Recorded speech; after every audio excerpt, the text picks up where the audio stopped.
everyone, I'm Shaylin with Reedsy, and today we're going to be talking about writing better and stronger descriptions. In the next few videos, we're going to be talking about editing, and I wanted to start by talking about descriptions, because for many writers, in their first drafts, they kind of just write whatever comes to mind, because if you worry too much about the description, you probably won't get the first draft done. So I've got 8 tips for you to help make your descriptions more interesting and more original. Number 1, use concrete language.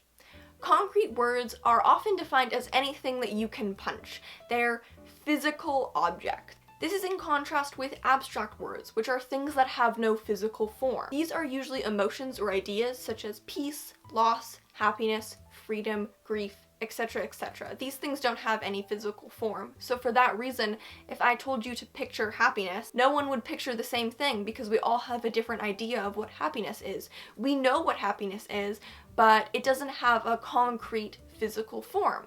So for that reason, when you say the word happiness on the page, you don't know what the reader is picturing. But with a concrete word, everyone knows more or less what it looks like. And if I tell 20 people to picture a fork, they're all going to picture a fork. For that reason, you don't want to use abstract words in your descriptions, and that's because they aren't actually descriptive. Number 2, use stronger nouns and verbs.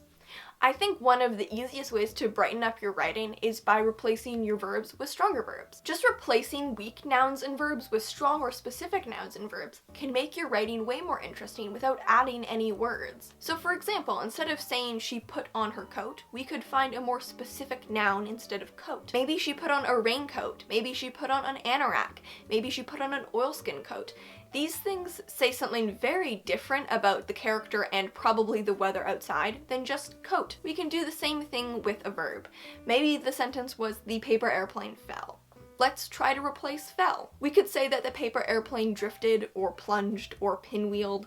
All of these things create a much more vivid and specific movement for what the paper airplane is doing. And because of that, it ends up being a much more interesting description because we have a more specific and interesting and original image in our mind. And if you need a bit of inspiration for some stronger verbs that you can use, I'll leave a link to a post on over 260 interesting verbs that you can incorporate into your writing. Number 3, vary your sentence length and rhythm. If you find your sentences feel a bit lifeless, try to look at their construction and pattern and see if you sort of fall into a repetitive sentence rhythm. By varying sentence length and sentence construction, you can create more of a musical feel to the prose. You can also use this to specifically affect mood. Short sentences have a bit of that staccato rhythm. Longer sentences are much softer and they can create kind of a melody, but for that reason, sometimes the individual idea can have less impact. This is where it can be really helpful to read your work out loud and really hear the music of the sentences. Number 4, be specific. This goes off what I was saying about choosing more interesting nouns and verbs, but I think specificity is almost one of the main keys to good writing in a lot of aspects. So I looked for an example of this by just opening up a book on my shelf. I picked Our Animal Hearts by Dania Tomlinson because I think the writing's really great in this book. And I just looked to the first page to see if I could find an example of specificity.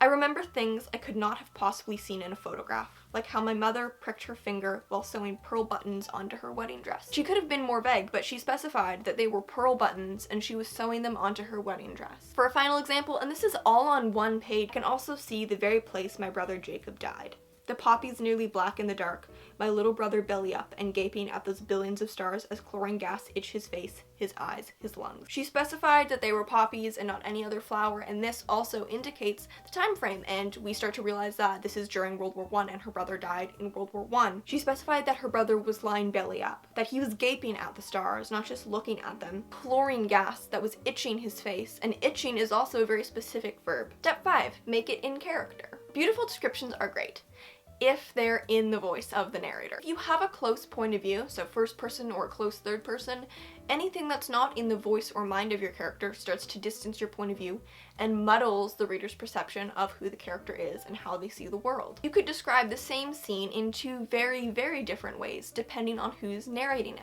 A character's worldview and personality and history will affect which details they pick up on and decide to focus on, and what words they'll use to describe their environment. It'll also greatly affect the tone. Say you're describing a forest. A character who's really outdoorsy and maybe spends a lot of their time hiking or fishing or whatever, wandering through the woods somehow, would probably describe the forest as a really beautiful place with kind of a sense of it being their home.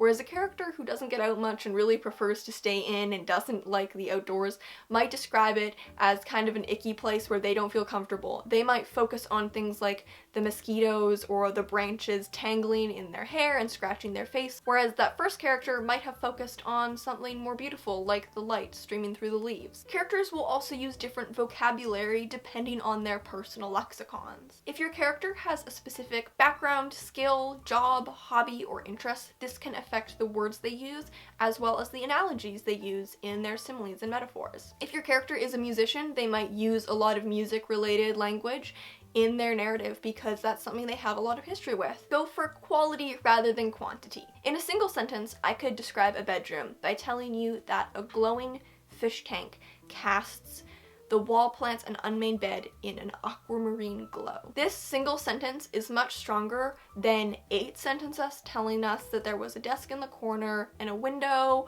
on this wall and there was a bed with a bedside table that had a light on it, on and on, etc.